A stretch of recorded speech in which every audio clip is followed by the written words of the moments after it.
ఎండాకాలం వచ్చిందంటే చాలా మంది అడవుల బాట పడతారు. తునికాకు కోసి కట్టలు కడితే కట్టకింత అని ఇస్తారు కాంట్రాక్టర్లు. ఓ నెల 15 రోజులు ఉత్తగుండి ఏం చేయాలని పోతుంటారు ఊర్ల నుంచి. ఇక అడవిలోనే ఉండే ఆదివాసులు ఆడ దొరికే పండ్లు పొలాలు తెచ్చి ఊర్ల పొంట అమ్ముకొని పూటెల్లదీస్తుంటారు. అట్లనే ఓ తాన ఆదివాసులు చెట్లను చేమలు నమ్ముకొని 4 రాళ్ళు ఎన్కేస్తున్నారు. ఇంతకు వాళ్ళు ఏం చేస్తురో తెలవాలంటే గీ ముచ్చట చూడాలి. ఇటు ఇల్లేమో కొమ్మలు కొడుతుండ్రు, అటు వాళ్ళేమో సంచులు పట్టుకొని చెట్లే మట్టి తిరుగుతున్నారు. ఈడనేమో కొమ్మకు ఏమో కడుతున్నారు. అసలు ఏం చేస్తుండొచ్చురు? అచ్చా, మోదుగాకులు తెంపి ఇస్తార్లు కడుతుర్రేమో అనుకునేరు. కొమ్మలకు చూడుండ్రి, బంక లెక్కనే ఉన్నది కదా. కానీ వేలు వేలు గురిపించే లక్క ఇది. ఆదిలాబాద్ చించుఘాట్ ఆదివాసీలు ఇల్లంతా ఎండాకాలం వచ్చిందంటే ఓ నెల 2 నెలలు లక్క తీసే పనులనే ఉంటారు. చెట్ల మీద మెట్టబెట్టి పురుగులు ఇడుస్తాయట లక్కను.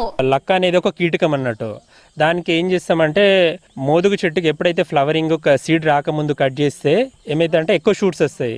ఆగో, గీ కొమ్మకు మస్తు లక్క పెట్టినాయి పో. చెట్టుకు పూత రాకముందే ఈ లక్క ఉన్న కొమ్మలను తీసుకుపోయి ఏరే చెట్ల కంట కడుతున్నారు ఇట్లా. ఇక చెట్టుకు సుత పాకి లక్కని ఇడుస్తాయి అన్నట్టు పురుగులు. మార్కెట్లో మస్తు డిమాండ్ ఉంటది దీనికి. పెయింట్లు, బంగారు నగలు తయారు చేస్తానికి బాగా ఆడకం చేస్తారు. అయితే లక్క దీషుట్ల జార్ఖండ్ రాష్ట్రం తోపుండే.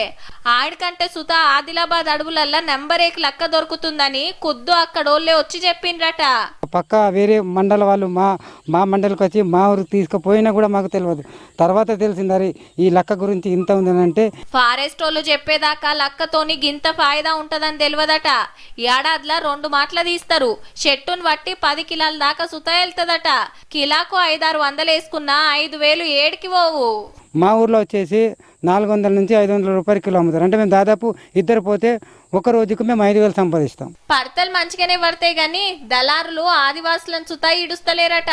600-700 రూపాయల కిలో ఉంటే ఇక్కడ మనకు 300, 350, 200 కూడా ఇచ్చిన రోజులు ఉన్నాయి సార్. వీళ్ళ తాన అగ్వగ్గొని వాళ్ళు పైకం కమాయిస్తురన్నట్టు. చెమట తీసేది వీళ్ళు, పైసలు తినేది వాళ్ళన్నట్టు. సర్కారే కొనే ఉపాయం చేయాలి అని కోరుతున్నారు. అడవినే నమ్ముకొని ఉండేటోళ్ళైర్రి. జర చూడుండ్రి సార్లు.